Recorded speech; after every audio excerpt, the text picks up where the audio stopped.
Hello everyone, welcome back to my channel Priya's English World. I welcome you all for this day 5 of spoken English class.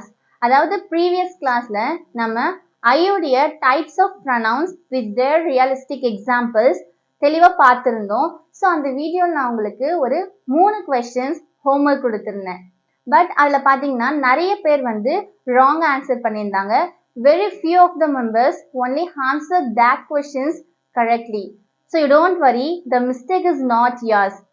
So நீங்க mistake பண்ணது உங்க தப்பு இல்ல, என்னோட தப்பு தான். ஏன்னா நான் டீச் பண்ண லெசன் உங்களுக்கு இன்னும் கிளியரா அண்டர்ஸ்டாண்ட் ஆகல.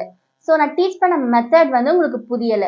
ஸோ இந்த வீடியோல பாத்தீங்க அப்படின்னா சப்ஜெக்ட்னா என்ன, சப்ஜெக்டிவ் ப்ரனவுன்னா என்ன, முதல் ப்ரனவுன்னா என்ன, அதோட டைப்ஸ் எல்லாமே நம்ம கிறிஸ்டல் கிளியர் எக்ஸ்பிளனேஷனோட வித் தேர் ரியலிஸ்டிக் எக்ஸாம்பிள்ஸோட தெளிவா பார்க்க போறோம். ஸோ நான் பொறுமையா உங்களுக்கு தெளிவா சொல்லி தரேன். ஸோ இந்த வீடியோவை நீங்க கம்ப்ளீட்டா பார்த்து முடிச்ச பிறகு subjective pronoun and types of ப்ரனவுன்ல உங்களுக்கு எந்த ஒரு கன்ஃபியூஷனும் இருக்காது. I guarantee you. So without wasting a precious time, let's move on to today's lesson. Okay guys, let's start. First நம்ம என்ன பார்க்க போறோம் அப்படின்னா சப்ஜெக்டிவ் ப்ரனவுன். இங்கிலீஷ்ல மொத்தம் எத்தனை சப்ஜெக்ட்ஸ் இருக்கு? 7 subjects. What are they? Let me explain it. I, we, you, they, he, she, it and names. அதாவது ஐனா என்ன? நான். வீணா நாங்கள். யூனா நீ அல்லது நீங்கள். இதை சிங்குலருக்கும் யூஸ் பண்ணுவோம், ப்ளூரல் ஃபார்ம் ஆஃப் த சப்ஜெக்ட்க்கும் நம்ம யூ யூஸ் பண்ணுவோம். நெக்ஸ்ட் பார்த்தீங்க அப்படின்னா அவர்கள். ஹீனா அவன், ஷீனா அவள், இட்னா அது. லாஸ்ட் பார்த்தீங்க அப்படின்னா I, we, you, they, he, she, இட்லாம் பார்த்தீங்கன்னா ப்ரனவுன். என்ன மாதிரி ப்ரனவுன் அப்படின்னா சப்ஜெக்டிவ் ப்ரனவுன். ஸோ இதில் பார்த்தீங்கன்னா இது தவிர்த்து நேம்ஸும் ஆட் ஆகும். எதில் நேம்ஸ் ஆட் ஆகும் அப்படின்னா சப்ஜெக்ட்ஸில் நேம்ஸ் ஆட் ஆகும். இப்போ உங்களுக்கு ஒரு லிட்டில் பிட் கன்ஃபியூஷன் இருக்குல்ல, I, we, you, they, he, she, இட்லாம் நீங்கள் ப்ரனவுன் சொல்லிட்டீங்க, நேம்ஸ்னா பெயர்கள் சொல்லிட்டீங்க. இது எங்க நம்ம யூஸ் பண்ணணும்னு சொல்லிட்டு உங்களுக்கு ஒரு கன்ஃபியூஷன் இருக்கா? So let me clear that. So இங்க பாருங்க, இங்கிலீஷ் சென்டென்ஸோட பேட்டர்ன் என்ன? Subject, verb, object. இது மூணும் சேர்ந்தாதான் ஒரு கம்ப்ளீட் மீனிங் கிடைக்கும். அதாவது கம்ப்ளீட்டா ஒரு வாக்கியத்துக்கு பொருள் கிடைக்கும்னு சொல்லிட்டு நம்ம பார்த்தோம். பிஃபோர் தட், சப்ஜெக்ட்னா என்ன? ஆக்ஷன் டூயரை நம்ம சப்ஜெக்ட் சொல்வோம். ஒரு வாக்கியத்துல யாரை பத்தி பேசுறோம் அல்லது யார் அந்த செயலை செய்கிறார், அதாவது செயலை செய்பவரை நம்ம சப்ஜெக்ட் அப்படின்னு சொல்லுவோம். நெக்ஸ்ட் வெர்ப்னா செய்யப்படும் செயல், ஆப்ஜெக்ட்னா remaining part of the sentence.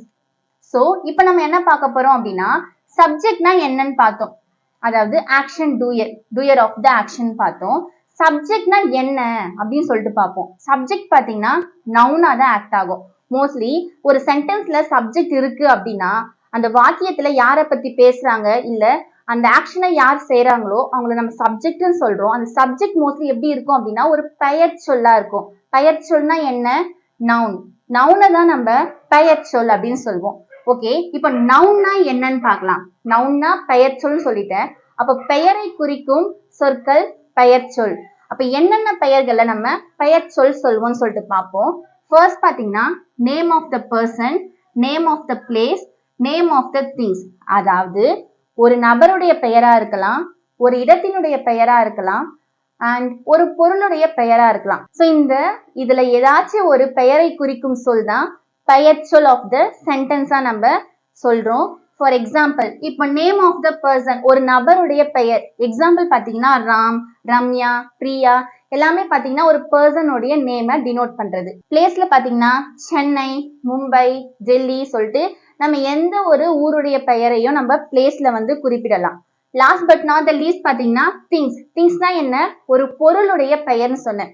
அது பென், மார்க்கர், போர்ட், டஸ்டர் எது வேணா இருக்கலாம். அது என்னன்னு சொல்லுவோம்? நம்ம நவுன், பெயர் சொல்னு சொல்லுவோம். ஓகே, இப்ப நம்ம நவுன்னா என்னன்னு பார்த்தோம். என்னன்னு சொன்னோம்? பெயர் சொல். அதுதான் நான் இங்க உங்களுக்கு மென்ஷன் பண்ணிருக்கேன், நேம்ஸ். நேம்ஸை தான் நம்ம பெயர்கள் சொல்வோம். அதுதான் name of the person, place and things அப்படின்னு சொல்றோம். சரி, நவுன் ஓகே. ப்ரனவுன்னா என்ன? நவுன் இருக்கிறப்ப நம்ம ஏன் ப்ரனவுனை யூஸ் பண்றோம்? அது நம்ம நவுனே யூஸ் பண்ணிட்டு போலாம்ல அப்படின்னு உங்களுக்கு ஒரு கன்ஃபியூஷன் இருக்கும்ல. So let me clear that.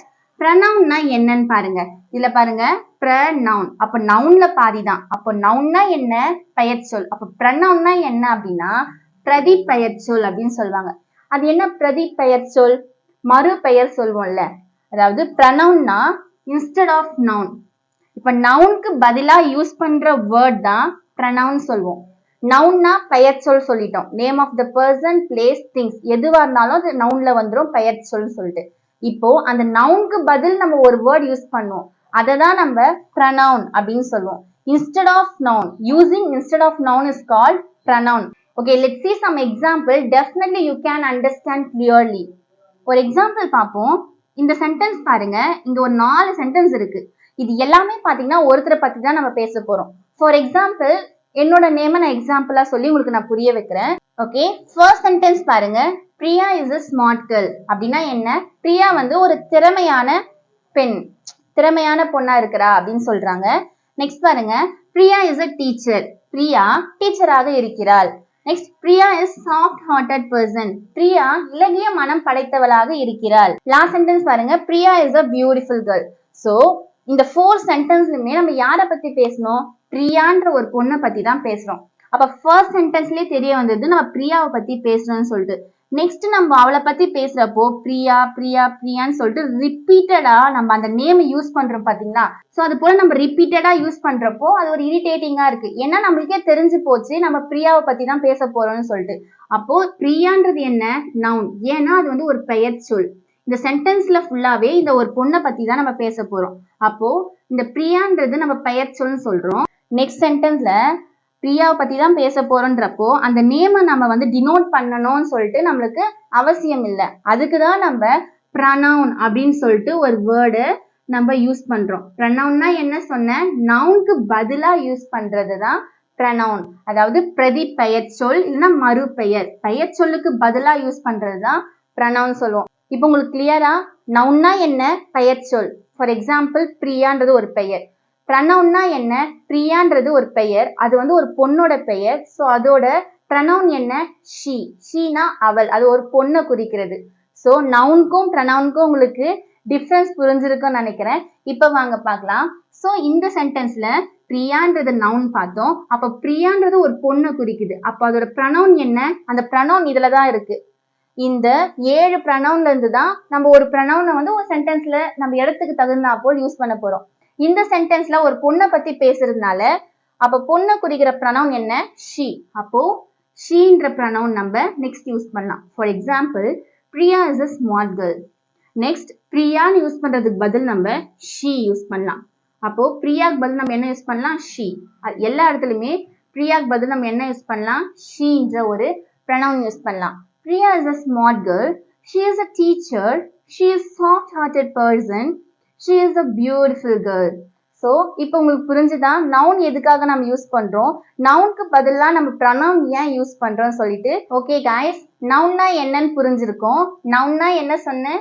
பெயர் சொல், பெயரை குறிக்கும் சொல் பெயர் சொல் சொன்னேன்.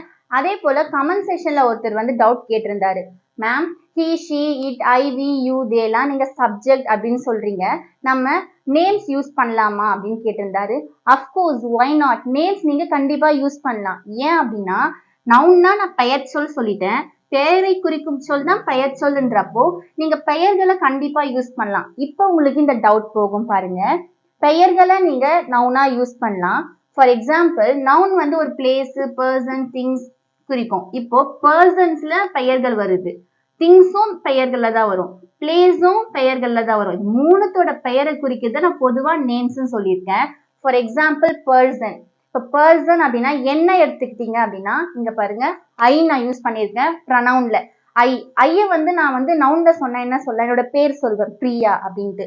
வீணா நாங்கன்னு சொல்றோம். அப்போ என் கூட இன்னொருத்தர் இருக்காங்க, என்னோட தங்கச்சி இருக்கான்னு வச்சுக்கங்க, என்னோட தங்கச்சி பேர் மகான்னு வச்சுக்கங்க. இப்ப நானும் மகாவும் அப்படியும் சொல்லலாம். இதை வந்து நம்ம இன்ஸ்டெட் ஆஃப் நவுன், அதாவது நவுனுக்கு பதில் பயன்படுத்துற ஒரு வார்த்தை தானே ப்ரனவுனு. ஸோ அப்போ நம்ம என்ன யூஸ் பண்ணலாம் அப்படின்னா இப்போ நானும் மகாவும் அப்பாவும் அம்மாவும் சொல்றதுக்கு பதில் நாங்க வி அப்படின்னு சொல்லலாம், நாங்க அப்படின்னு சொல்லிட்டு. நெக்ஸ்ட் பாருங்க யூ. இப்போ என் எதிர்க்க என்னோட தங்கச்சி இருக்கா, அவ பேர் மகா அப்படின்றப்போ நான் வந்து மகா அப்படின்னு டினோட் பண்ணலாம். இப்போ மகாக்கு பதில் யூஸ் பண்ற ப்ரனவுன் என்ன? யூ. புரிஞ்சுதா? நெக்ஸ்ட் பாருங்க தேனா என்ன அவர்கள் சொல்றோம். இதுவே நவுனா சொன்னா அதை நம்ம எப்படி சொல்வோம்? பெயர் சொல்லா சொன்னா இப்ப நம்ம எதிர்க்க ஒரு 4-5 பேர் இருக்காங்க. அவங்க பேர் வந்து ராம், லக்ஷ்மி, சீதா அண்ட் பிரியா இருக்காங்க. அந்த 4 பேருடைய பேரை வந்து சொல்றதுக்கு பதில் தான் நம்ம அவர்கள் அப்படின்னு சொல்றோம். அதுதான் noun instead of using the word call pronoun சொல்வோம். அந்த ப்ரனவுனை தான் அவர்கள் அப்படின்னு சொல்லிட்டு நம்ம மென்ஷன் பண்றோம். நெக்ஸ்ட் பாத்தீங்கன்னா ஹீனா அவன் சொல்றோம். அது வந்து ஒரு ஆண் பாலை குறிக்கிற ஒரு வேர்ட். ஸோ இது நம்ம நவுனா சொன்னா என்ன சொல்வோம்? ஒரு பையனோட பேரை சொல்வோம். அது வந்து ராம், ஆகாஷ், ராஜா அப்படின்னு சொல்லிட்டு அந்த பெயர்களை நம்ம குறிப்போம். ஸோ இன்ஸ்டெட் ஆஃப் தட் நம்ம அதை டினோட் பண்றது தான் ஹீன்ற வேர்ட் யூஸ் பண்றோம். நெக்ஸ்ட் பாருங்க ஷீனா அவள். அது வந்து ஒரு பெண் பாலை குறிக்கிற ஒரு வேர்ட். இதை நம்ம பெயரா யூஸ் பண்றப்போ பிரியா, மகா, லக்ஷ்மி அப்படின்னு சொல்லி நம்ம யூஸ் பண்ணலாம். இப்போ அந்த பெயருக்கு பதிலா யூஸ் பண்ற சொல், பெயர் சொல்லுக்கு பதிலா யூஸ் பண்ற சொல் தான் ப்ரனவுன். அந்த ப்ரனவுனுக்கு நம்ம என்ன யூஸ் பண்ணுவோம்? அந்த பெண்களை குறிக்கிற வேர்ட் ஷீ. நெக்ஸ்ட் பாத்தீங்கன்னா இட்னா என்ன? அது வந்து ஒரு உயிருள்ள பொருட்களா இருக்கலாம், உயிரற்ற பொருட்களா இருக்கலாம். இது ரெண்டுத்துக்குமே பயன்படுத்துற வார்த்தை தான் இட்னு சொல்வோம். Okay guys, I hope that உங்களுக்கு நவுன்னா என்ன, ப்ரனவுன்னா என்ன, பெயர்களை குறிக்கிற சொல் பெயர் சொல்னு சொன்னோம். ஸோ நம்ம நேம்ஸும் நம்ம சப்ஜெக்ட்ல யூஸ் பண்ணலாம். இப்போ அந்த சப்ஜெக்ட் மோஸ்ட்லி பாத்தீங்கன்னா பெயர் சொல்லா வரும். அதை தான் நம்ம நவுன்னு சொல்றோம். அப்போ அந்த நவுனுக்கு பதிலா யூஸ் பண்ற ஒரு வேர்ட் தான் ப்ரனவுன். அதுதான் தமிழ்ல பிரதி பெயர் சொல் சொன்னோம். புரிஞ்சுதா? ஸோ இப்போ நம்ம என்ன பார்க்க போறோம் அப்படின்னா ப்ரனவுன் அண்ட் இட்ஸ் டைப்ஸ் பார்க்க போறோம். ஃபர்ஸ்ட் டைப்ஸ் ஆஃப் ப்ரனவுன் என்ன அப்படின்னா சப்ஜெக்டிவ் ப்ரனவுன் அப்படின்னு சொல்லுவோம். சப்ஜெக்டிவ் ப்ரனவுன்ல மொத்தம் எத்தனை இருக்குன்னு சொல்லிட்டு பார்ப்போங்களா? ஸோ சப்ஜெக்டிவ் ப்ரனவுன்ல என்னென்ன இருக்குன்னு சொல்லிட்டு பார்ப்போமா? ஃபர்ஸ்ட் பாருங்க I, next we, you, they, he, she, it. So இதோட தமிழ் மீனிங் உங்களுக்கு ஆல்ரெடி நான் எக்ஸ்பிளைன் பண்ணிட்டேன். ஸோ இப்போ ஐ வச்சு ஒரு சென்டென்ஸ் பார்ப்போம். I write a letter. நான் ஒரு கடிதம் எழுதுகிறேன். Next we write a letter. நாங்கள் ஒரு கடிதம் எழுதுகிறோம். You write a letter. நீ அல்லது நீங்கள் ஒரு கடிதம் எழுதுகிறீர்கள். They write a letter. அவர்கள் ஒரு கடிதம் எழுதுகிறார்கள். He writes a letter. She writes a letter.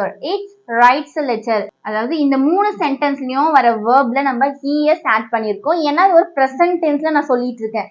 அவர்கள் எழுதுகிறார்கள், அவன் எழுதுகிறான் அப்படின்னு சொல்றப்போ நம்ம வேர்போட எஸ் அல்லது es சேர்ப்போம். எதுக்கு அப்படின்னா தேர்ட் பர்சன் சிங்குலருக்கு வேர்போட நம்ம எஸ் அல்லது es சேர்ப்போம். ஸோ இந்த டென்சஸ் பார்க்குறப்போ நம்ம அதை கிளியரா பார்க்கலாம். இப்போ நம்ம பார்க்கறதே சப்ஜெக்ட். ஒரு சென்டென்ஸ்க்கு சப்ஜெக்ட், வேர்ப், ஆப்ஜெக்ட் வேணும். வேர்பை வச்சுதான் நம்ம டென்ஸை டினோட் பண்ண போறோம். டென்ஸை நம்ம கண்டுபிடிக்க போறோம். அதுக்கு முன்னாடி நம்ம தெரிஞ்சுக்க வேண்டியது தான் சப்ஜெக்ட். ஸோ அப்போ நம்ம சப்ஜெக்டை தெளிவா கத்துக்கிட்டோம் அப்படின்னா நம்ம நெக்ஸ்ட் பாத்தீங்கன்னா டென்சஸ் எல்லாம் பாக்குறப்போ நமக்கு ரொம்ப சுலபமா இருக்கும். ஒரு கன்ஃபியூஷனுமே இருக்காது. ஸோ வாங்க பார்ப்போம். இப்போ he writes a letterனா அவன் ஒரு கடிதம் எழுதுகிறான். she writes a letterனா அவள் ஒரு கடிதம் எழுதுகிறாள். it writes a letterனா அது ஒரு கடிதம் எழுதுகிறது. இப்போ உங்களுக்கு இந்த I, we, you, they, he, she, it இதுக்கான மீனிங் தெரிஞ்சுச்சா? இதுல நீங்க கன்ஃபியூஷனே இருக்கக்கூடாது. ஆக்சுவலா இது வந்து சப்ஜெக்டிவ் ப்ரனவுன். சப்ஜெக்ட்னால உங்களுக்கு இது வந்து கன்ஃபியூஷன் இருக்காது. ஸோ உங்களுக்கு இதுல வந்து கன்ஃபியூஷன் இருக்கவே கூடாது. இப்போ நம்ம நெக்ஸ்ட் டைப் ஆஃப் ப்ரனவுன் பார்ப்போம். ஓகே காய்ஸ், நெக்ஸ்ட் நம்ம என்ன பார்க்க போறோம்? Objective pronoun. ஸோ ஆப்ஜெக்டிவ் ப்ரனவுன்ல என்னென்னலாம் வரும்னு சொல்லிட்டு பார்ப்போமா?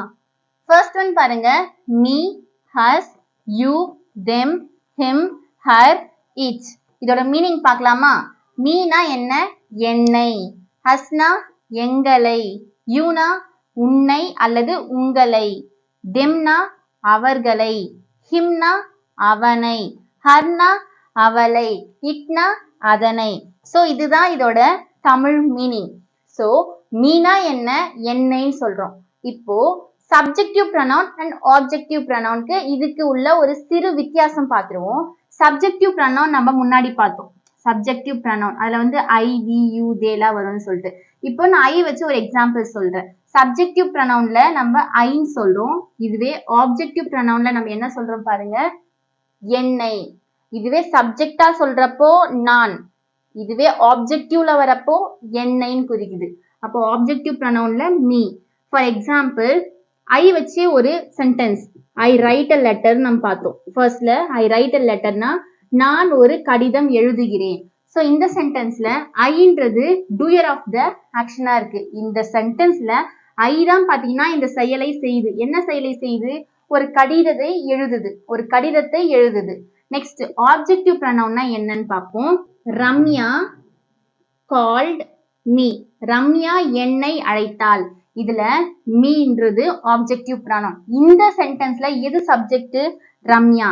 ஏன் நம்ம அதை சப்ஜெக்ட்ன்றோம்? ஏன்னா இந்த சென்டென்ஸ்ல செயலை செய்பவர் யாரு? ரம்யான்ற ஒரு பொண்ணு ஒரு செயலை செய்து என்ன செய்து? அழைக்குது. கால்டுனா அழைத்தல். யார் அழைக்குது? என்ன அழைக்குது. அப்போ செய்பவரை நம்ம டூயர் ஆஃப் த ஆக்ஷன் சப்ஜெக்ட்னு சொல்றோம். யார் அழைத்தது? அந்த பொண்ணு என்ன அழைச்சிச்சு. சோ நான் வந்து ரிசீவர் ஆஃப் த ஆக்ஷனா இருக்கேன் இந்த சென்டென்ஸ்ல. அப்ப ரிசீவர் ஆஃப் த ஆக்ஷனை தான் நம்ம ஆப்ஜெக்டிவ் pronoun அப்படின்னு சொல்லுவோம். சோ இங்க பாருங்க, சப்ஜெக்டிவ் pronounனா சென்டென்ஸோட ஃபர்ஸ்ட்ல வரும். ஆப்ஜெக்டிவ் pronounன்றது சென்டென்ஸோட ஃபர்ஸ்ட்ல வராது, லாஸ்ட்ல அந்த மாதிரி இடத்துல வரும். இங்க இது வந்து லாஸ்ட் நான் வச்சுக்கிறேன். இப்போ இந்த சென்டென்ஸ்ல பாருங்க, ஐ ரைட் எ லெட்டர். ஐன்றது சப்ஜெக்டிவ் pronoun, ஸோ ஃபர்ஸ்ட்ல வந்திருக்கு. இந்த சென்டென்ஸ்ல பாருங்க, ரம்யா கால் மீ. மீன்றதா இல்ல ஆப்ஜெக்டிவ் pronoun, பட் இது வந்து லாஸ்ட்ல வந்திருக்கு. இது வந்து ஃபர்ஸ்ட்ல ஆக்ட் ஆகாது. எது? Objective pronoun. ஓகே गाइस, நம்ம ரிமைனிங் இருக்க ஆப்ஜெக்டிவ் pronoun அதோட எக்ஸாம்பிள்ஸ் பார்ப்போம். ஃபர்ஸ்ட் ஒன் நம்ம பார்த்தோம் மீ. மீனா என்ன மீனிங்? என்னை. அப்போ எக்ஸாம்பிள் பாத்தீங்கன்னா ரம்யா கால்ட் மீ. ரம்யா என்னை அழைத்தாள். இது ஒரு கம்ப்ளீட்டட் ஆக்ஷன், பாஸ்ட் டென்ஸ்ல இருக்கு. நெக்ஸ்ட் பாருங்க ஹஸ். ஹஸ்னா என்ன? எங்களை. நாங்கள் சொல்றதுக்கு வி சொல்வோம். எங்களை அப்படின்னு நம்மளை குறிக்கிறதுக்கு நம்ம என்ன வார்த்தை சொல்றோம்? எங்களை அப்படின்னு சொல்லிட்டு தமிழ்ல சொல்றோம். ஸோ இங்கிலீஷ்ல அதை நம்ம அஸ் அப்படின்னு யூஸ் பண்றோம். இதோட எக்ஸாம்பிள் சென்டென்ஸ் பாருங்க, ரம்யா கால்ட் அஸ். ரம்யா எங்களை அழைத்தாள். தேர்ட் பாருங்க you. Ramya called you. Ramya உன்னை அழைத்தாள்னு சொல்லலாம். ரம்யா உங்களை அழைத்தாள். அந்த இடத்துக்கு ஏற்ற மாதிரி அதை நம்ம போட்டுக்கலாம். தெம்னா என்ன? அவர்களை. எக்ஸாம்பிள் சென்டென்ஸ், ரம்யா கால் தெம். ரம்யா அவர்களை அழைத்தாள். நெக்ஸ்ட் இம். இம்னா என்ன? அவனை. Ramya call him. ரம்யா அவனை அழைத்தாள். நெக்ஸ்ட் வேர்ட் பாருங்க, ஹர். ஹர்னா என்ன? அவளை. Ramya call her. ரம்யா அவளை அழைத்தாள். இட்னா என்ன? அதனை. Ramya called it. ரம்யா அதனை அழைத்தாள். ஸோ இப்போ உங்களுக்கு புரிஞ்சுதா? நம்ம ஒரே சென்டென்ஸ் ஒரே வேர்பை வச்சு ஆப்ஜெக்டிவ் pronoun எப்படிலாம் ஆக்ட் ஆகுதுன்னு சொல்லிட்டு பார்த்தோம். பிகாஸ் உங்களுக்கு அது கிளியரா புரியணுன்றதுக்காக நீங்க என்ன பண்ணணும் அப்படின்னா, இந்த 7 வேர்ட்ஸ் இருக்கு பாத்தீங்களா, ஆப்ஜெக்டிவ் pronoun, இதோட தமிழ் மீனிங் தெரிஞ்சு வச்சுக்கணும். ஏன்னா நீங்க தமிழ்ல பேசுறப்ப உங்களுக்கு தெரியும், நீ என்னை அழைச்ச, நீ என்னை திட்டின, நீ வந்து எனக்கு இது வாங்கி கொடுத்த, அப்ப எனக்கு அந்த மாதிரி வேர்ட்லாம் நம்ம யூஸ் பண்றோம் பாத்தீங்கன்னா, அங்க நம்ம இந்த மாதிரி you scolded me, you bought this thing for me, அந்த மாதிரி நம்ம யூஸ் பண்ணுவோம். அப்ப மீன்ற வேர்ட்க்கு மீனிங் தெரிஞ்சிருக்கணும்ல. ஸோ அதுக்காக தான் இந்த லெசன்.